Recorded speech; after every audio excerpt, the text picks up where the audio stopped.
News article about Colin Kaepernick that wrote, quote, "The NFL quarterback is the ultimate position of influence and responsibility.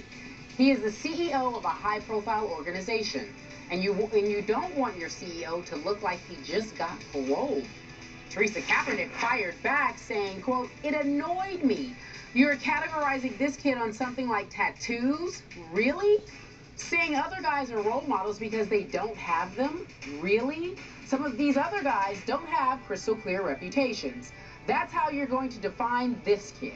It's pretty irritating, but it is what it is." So the question is, Stephen A. Smith, and we'll start with you. What's your reaction? Unfortunate on a couple of levels.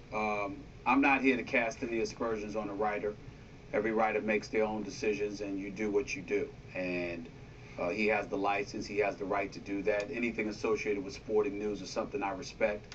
One of my best friends in the world is the executive sports editor of the Sporting News magazine and digital. His name is Gary D. Howard. But when we talk about Kaepernick, it would have been nice to see mentioned that this is the same dude that had a 4.0 GPA in high school. This is the same individual that when you talk about those tattoos, particularly on his biceps, they're Bible verses. This is the same individual that, as his mother pointed out, is affiliated and puts forth a tremendous effort with Camp Taylor, which is a camp for kids with heart defects, and it's something that he pays attention to, and I don't blame his parents for wanting that mentioned.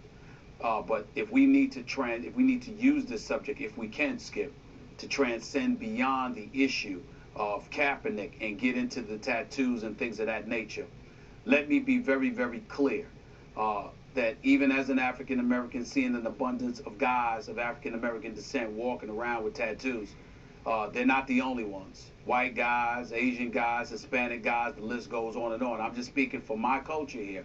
It makes me uncomfortable. Not tattoos per se, the excessiveness of it. You got a tattoo on your arm like Kobe or something like that, that stuff doesn't bother me. But when you have it on your neck and your face and your head and all over your body, it does make me feel a bit uncomfortable. But I think it's important to recognize why that is. We live in a society right now where it is clear where we've made progress and things of that nature. That for the most part, you make up 13% of the American population. You're still relatively disenfranchised to some degree in a lot of people's eyes. The road is constantly uphill in terms of the challenges that young black youth face. And when you add additional challenges to your life, that's just making the road to success that much harder. Everybody can't be a rapper. Everybody can't be a multi-million-dollar athlete where the tattoos that you wear in your body doesn't have a profound effect on how you progress forward. Most people in this world, they have the challenges that we face every day. They have to go before an employer and make themselves attractive enough in terms of presentation as it pertains to how you communicate, how you look, how you dress, how you speak. All of these things resonate and can potentially influence a potential employer as to whether or not they're going to hire you or not.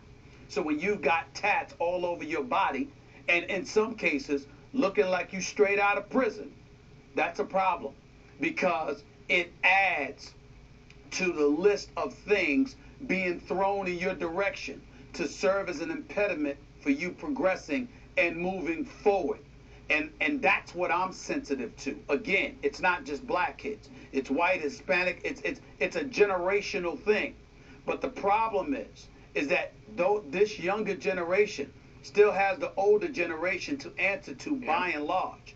And I know that if you roll up to the employers that I've worked for, New York Daily News, Philadelphia Inquirer, Atlanta Journal-Constitution, Winston-Salem Journal, CNN, Fox Sports, okay, and then ultimately ESPN, the employers that I've run across, I'm here to tell you right now, if I rolled up on them with tattoos all over my body and my face and my head, I would not be sitting here with you today doing this show. Now, that's Those are the true. kind of things I'm sensitive to. Yeah. Those are the kind of things I'm sensitive to. It's not judging people. It's just making them aware that others will judge you. And guess what? If it makes folks uncomfortable, you're going to have to deal with that, because my parents, my grandparents, they're uncomfortable with that, and they're black, and they're not racist, okay? So you can't lean on that and to use that as an excuse of being held against. How you look and present yourself matters. You just dropped a lot of wisdom, and I'm glad you did point out we have a number of white athletes who are covered with tattoos. Birdman, Shockey, White Chocolate, Jason Williams, I could go on. Jake Long's got a sleeve of tattoos on his arm. All well and good. Let us point out, we might not be the most objective because I'm pretty sure you don't have a tattoo, and I know I don't have a tattoo. I do believe in body as temple. I just don't like the look of it. I wouldn't like the feel of it. I remember being in grade school, if I got ink on my hand, I just wanted to go wash my hand and get it off. But that's just me. So maybe we're not as qualified to talk about this as we should be. But big picture, with Colin Kaepernick, classic case of can't judge the book by this cover. Tattoos don't always symbolize bad guy or bad girl or rebel or criminal or parolee. Doesn't have to. Can go either way. So if Colin Kaepernick came to interview at Espn for an analyst job, could just off his reputation and his interview, could he convince somebody he's not that guy, quote unquote, that people leap to the conclusion of? I would hope so, because I don't know him personally, but in all of his interviews, as you point out, seems like a really good kid. Very well spoken. I think he was well raised by adoptive parents. And yet, Stephen A., the big picture, and you brought up the column, so I'm going to mention my friend David Whitley wrote the column. And I don't want to criticize him, and I went back and carefully read it. And to his credit, he made a lot of good points. I must admit, I cringed when I got to the line, you don't want your CEO to look like he just got paroled. It just, I wince at that image making. It just hits me wrong. But he also brought up a great anecdote that we need to bring up germane to this discussion.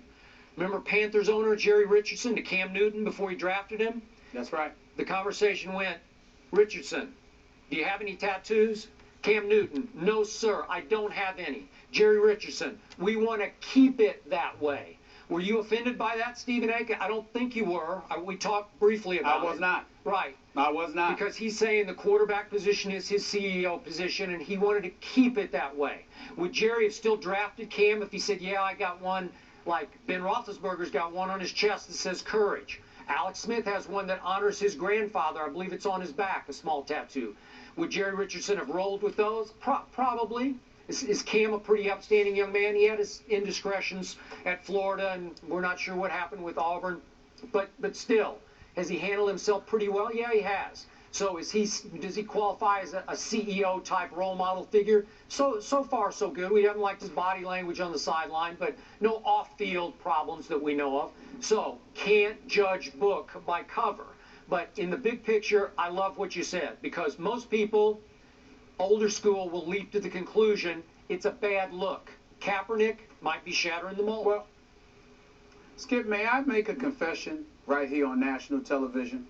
Growing up in the streets of Hollis, Queens, and, you know, watching my mother do the things that she did, the greatest mother on earth as far as I'm concerned, you know, people always used to joke that even when I worked as a high school reporter at the New York Daily News and my clothes were too big and, you know, all that stuff, I always had on a shirt and tie. And my mentality was, I'm dressing for where I'm going, not where I'm at. And the objective was to make sure that it's always understood I'm about business. And you know this about me because you've known me for 16 years, Skip. Yep. When we talk about presentation, one of the primary reasons I dress the way that I dress, because whether I like it or not, in some small way, I understand that I'm a role model. And so I'm not going to give a young, particularly a young African-American kid out there, the license to believe that you can just do what you want to do, when you want to do it, how you have to do it, and think that you're going to get what you want. There are certain levels of conformity that have to kick into play, particularly in the world of business. I love Busta Rhymes, for example. Busta Rhymes is a fabulous rapper. I love him. I'm an admirer of his work. But I'll never forget one time where he showed up to an awards. You know, he had his dreads on, and he had on a red dress. And I'm like, listen, Busta Rhymes could do that. You can't. Busta Rhymes, you know, is a platinum winning artist, you know, and is exceptional at what he did, made loads of money, was acting in movies and things of that nature. You're trying to get there. You can't roll up to an employer with a red dress on with dreads in your hair. You can't roll up to an employer for the most part with tats all over your body thinking that you're going to be somebody they want to employ, because you have to understand that you're an extension of the brand you represent. And you are somebody that they extend to the public to say, this is a part of who we are and what we stand for. And so when you look a certain way, it resonates, because all people can go by half the time is your presentation. A lot of people in today's generation want to get away from that because they want to say, that's weak, that's selling out, that's doing what you do. Well, you know what? You can be real, but you can be real dumb. You can be real unemployed. You can be real broke. And last time I checked, being real doesn't pay the bills. And so it's just really making people understand. When you look at a certain person, Skip, if you're uncomfortable with them, I don't look at you and say, well, you're white, and that's how you're looking at them. I look at how they present themselves first. Yep. Because chances are you're going to feel the same way my mama feels, the same way my granddaddy felt, Yep. etc., etc. These things matter, and what we are living in and what we are encountered with is a society, a generation that wants to sit there and completely buck the system and literally say to them, forget y'all, we want to do things our way. Oh, but by the way, we still want your money. You are not LeBron James. He might have tats all over him,